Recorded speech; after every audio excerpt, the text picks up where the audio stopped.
Islam, like a precious gem, has many beautiful facets. Join with us now as we discover the facets of Islam. Assalamu alaikum rahmatullah. I'm your host, Yusuf Estes, and for the next few minutes, we're going to be talking about one of the many beautiful facets of Islam. And in this episode, I'd like to deal with something called balance. And balance is something all of us should be familiar with. Sometimes when we get our statement in the mail from the bank, we look for the balance. And in life itself, we're always looking to find the balance between many things. And Islam offers that balance. The way that we discover the balance of Islam is to go to the Quran, which is the source of everything in Islam, the speech of Almighty God, Allah. And what does He tell us about balance? He tells us about the balance in nature. He talks to us about something called hydrology and how the water works. You know, 1400 years ago when the Quran was revealed, people didn't really know much about things like this. They didn't know how water evaporated and then became a vapor and then condensed and came back down to the earth as rain. They didn't know about these things, but Allah spoke about it very clearly in the Quran and explained about this. He also explained about the balances in nature. He talks to us about the plants, the trees, the animals. It's amazing when you consider the balance of everything in nature. If you consider the position of the earth to the sun, just a few degrees closer, and we'd all be well done. True. Think about it. We take for granted this position we hold in the universe. But yet, if you think about it, if we were just a few degrees farther away than only on solid ice, would we have any room to play? I'm playing with the poetry a little bit because I wrote a poem about this subject some years ago for the children, talking about this balance, this beautiful balance that Allah has us in. And I recall thinking, too, at that time that this planet, this earth that we all live on, that we take for granted every day, has so much in the beautiful balance. Have you ever thought about this? All of the trees, all of their leaves, all over the whole globe, they give off oxygen. Did you know that? Oxygen is coming from these leaves. That's how we breathe. We need those plants, don't we? Without the plants, where would we get something to breathe? And then, when we think about the air that we let out, called carbon dioxide, don't confuse that with carbon monoxide. That comes out of cars. But carbon dioxide. And they said that the plants are able to take benefit from us, from what we breathe out, what humans and animals are breathing out. And I was thinking, look at this. The stuff that comes from us as waste can actually take care of these plants and help them. And what comes out of them as their waste, it's taking care of us. And this is a balance. This is one of the many balances that we find. If we look to sizes, I'm amazed when I consider this, that a human being wouldn't know really what his position was in the universe if it weren't for two things, the telescope and the microscope. Now, when we take the telescope and we look to the planets, we look to the stars, and we discover many things, what we find is that all of these are spheres, orbs, and they're going in orbits, traveling around in these circles that they're going in. And you wonder, how does that happen? How did they get this direction? Where does it come from?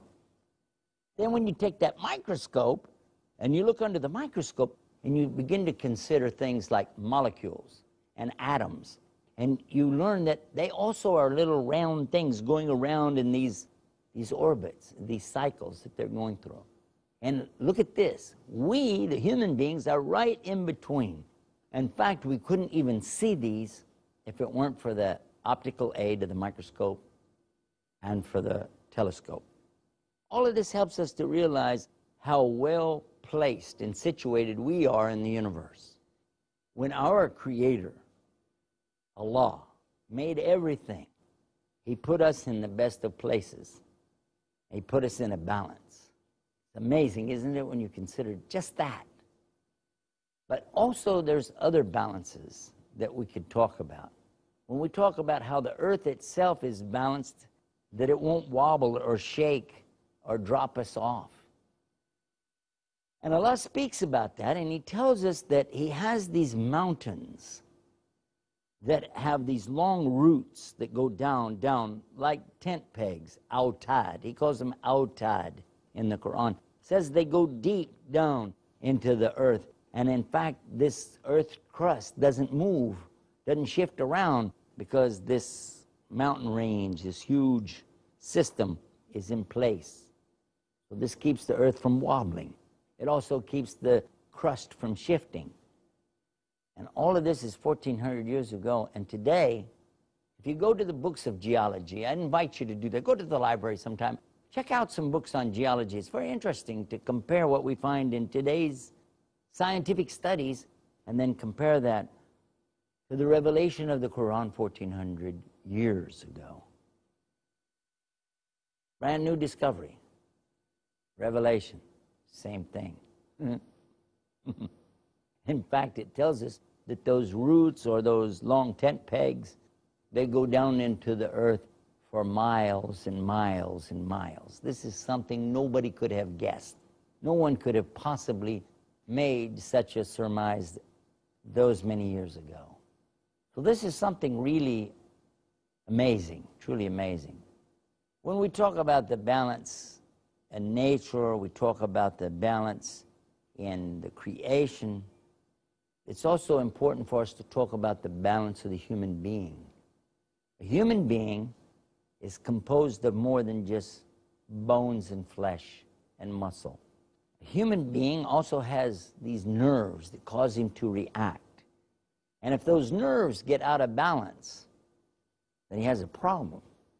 Some of the nerve endings are so sensitive that just blowing on them can cause him to be startled.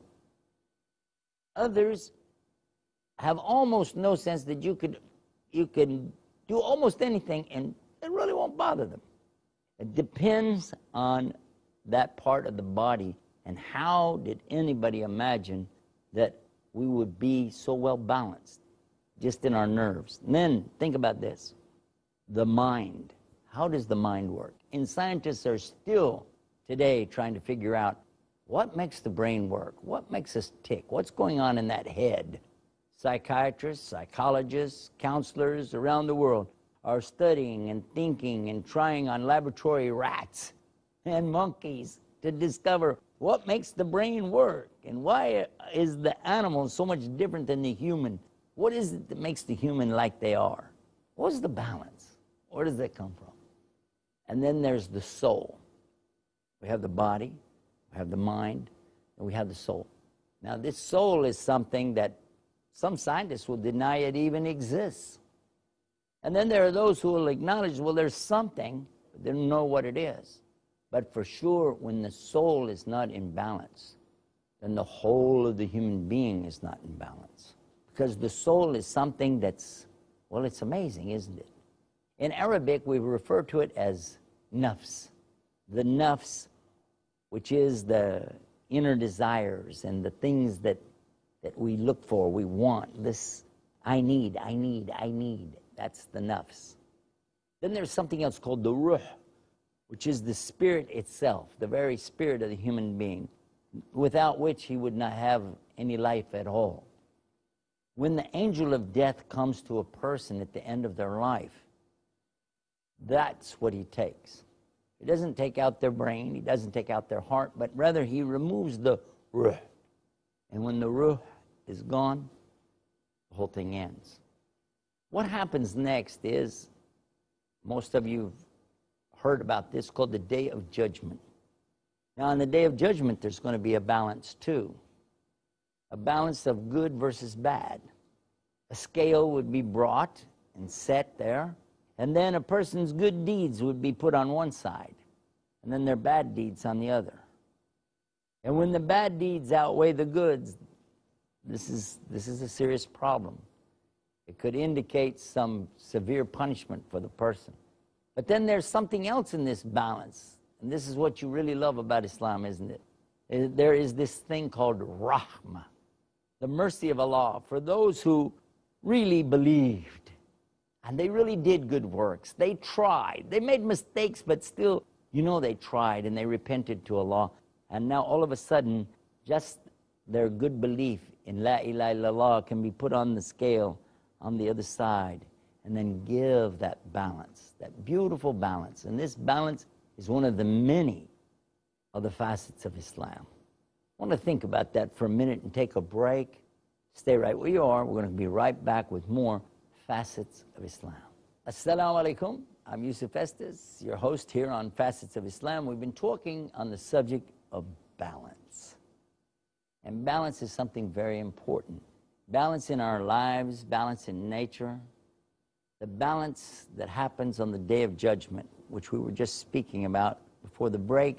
I want to come back to that, and I want to think about this, because in Islam we know that there are some things that a person can do which seem rather small here today, but they can be very big on the balance on the Day of Judgment. By the way, the scale or balance in Arabic is called al-mizan. Al-mizan. And it was said that a man would be brought and he would have no bad deeds. This is just a story to help us to understand something about the mercy of Almighty Allah. It said a man would be brought on the Day of Judgment and he'd have no bad deeds, but he'd have a mountain of good deeds. Then they would bring out al-mizan, the balance. And on the one side, they would put all of his good deeds. And then on the other side, there wouldn't be anything. Therefore, look, it would be like this. But then they would take the mercy that Allah gave him for one eye, just one eye, and put it on the other side. And it outweighed all of his good deeds. He'll be asked, do you like to enter into paradise on your good deeds or on Allah's mercy? Look what he said. Considering all my good deeds, I would go in on that. But then after he sees this, he said, Allah's mercy is much more than all my good deeds, even for one eye. I'll go in on that. I want to remind you about something. One eye. If you cover up one of your eyes and look around the room. Just look around. Go ahead. I know it's a TV show. Do it. Just cover up your eye and look around the room. Just keep doing that for a minute, okay? What's going to happen, you're going to lose your depth perception. You will not be able to tell how far away something is from you because you only have one eye. But now, go ahead, take your hand off. Got it? Okay, now, look around the room and you see the depth? And that's because these two eyes are not exactly in the same place and your head is lined up in the center. So the way your brain is seeing this, you see depth. You're seeing three-dimensional or 3D. And this is something that in the movie business, in the film industry, in televisions, with cameras of any kind, they would love to be able to achieve this, but they can't. The screen that you're looking at right now is flat. And regardless of how we try to put an image up there to make it really look attractive, it's still flat. In order to get the true 3D perception with cameras, it's necessary to have them be stationary and have them fixed a certain way and positioned and don't move anything and then take your picture.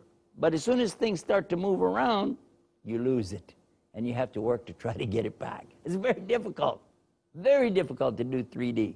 But look at this. Every day you're seeing 3D and you never even thought to say thank you to the one who gave it to you. This is what Allah is talking about when he talks about the ingratitude of a human being. They're not thankful even for the small things that he gives them. And your sight is no small thing. Consider that. Consider, too, that you see in color. Now, I don't know if you were watching a black and white TV set, but your eyes are designed so that you see in color.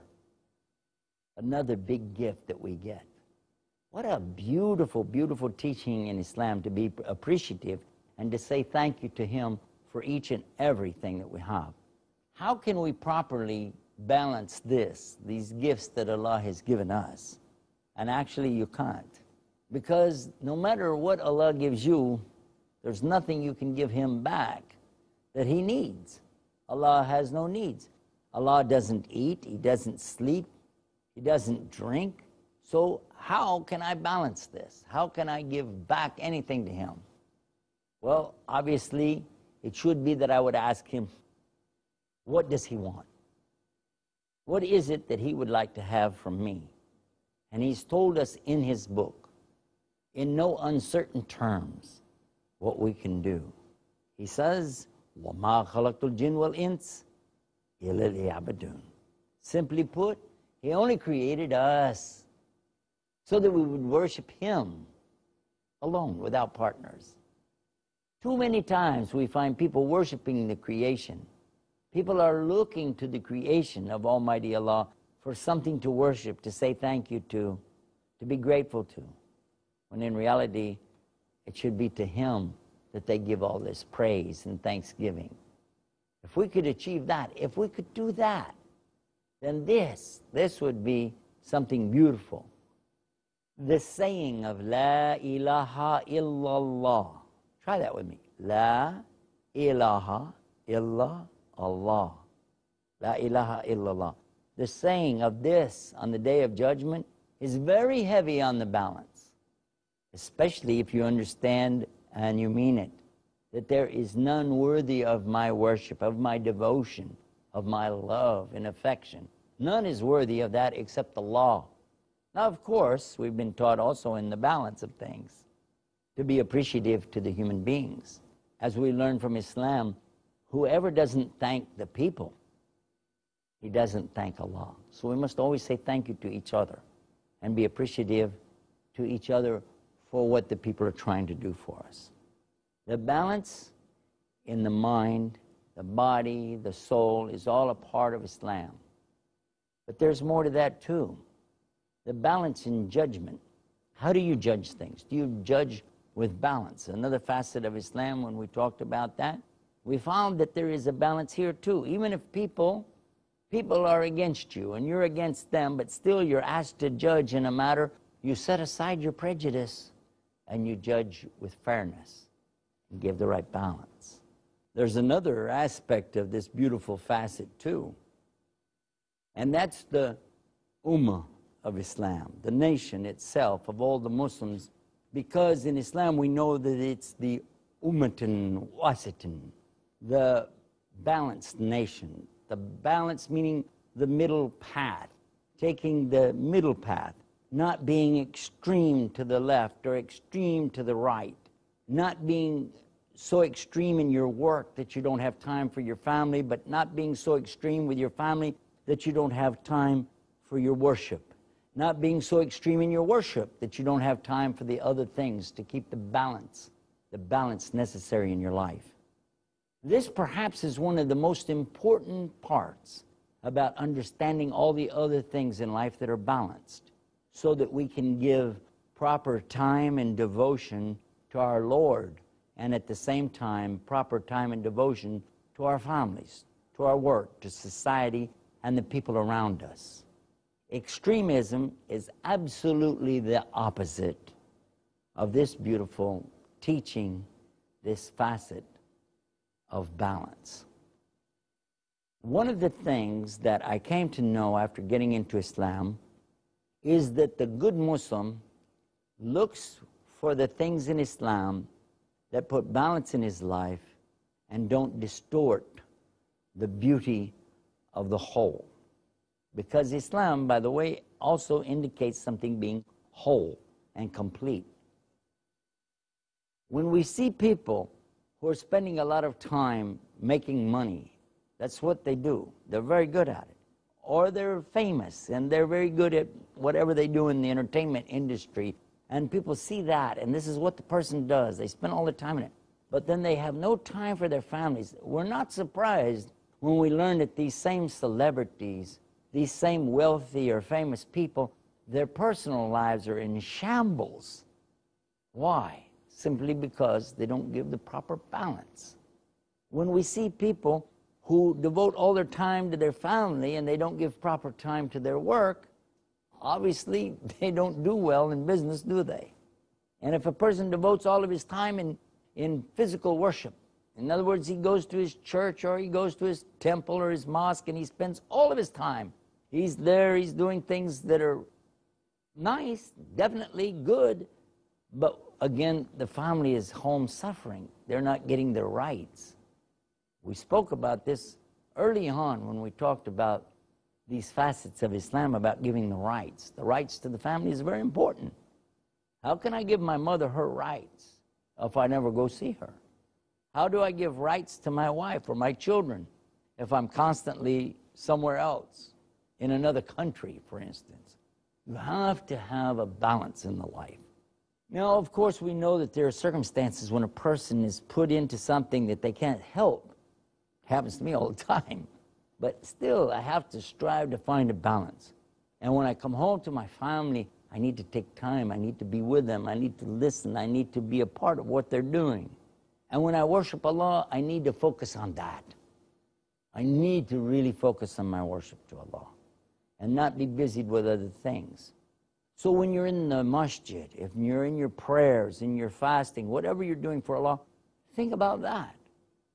And then when you're at work, think about your work. And when you're playing and having fun, think about that. Any psychiatrist, any mental health counselor will tell you that this is the logical way to give a balance to your life. Be where you are. Think about what you're doing. And don't worry about the other things. You know, my father used to teach us that. He used to tell us that most of the things you worry about are not going to happen anyway. And it's true. It's very true. How many times have we worried and worried, this thing, it could be like this, it could be, and then we find it didn't happen. And the reason, because we're not balancing our life, we're using our time incorrectly. When we're in worship, think about Allah. When we're with our family, think about our family. When we're at work, do our work. Now, overall, this is overall, behind it all, we do think about Allah. We remember Allah in all that we do. And we thank Him for our family, and we thank Him for our job, for our education, for our position, whatever we have, we're very thankful to Him. We don't forget Allah, but we do try to keep this balance, this important balance, this beautiful facet of Islam. And I pray that Allah will always keep us well balanced as Muslims.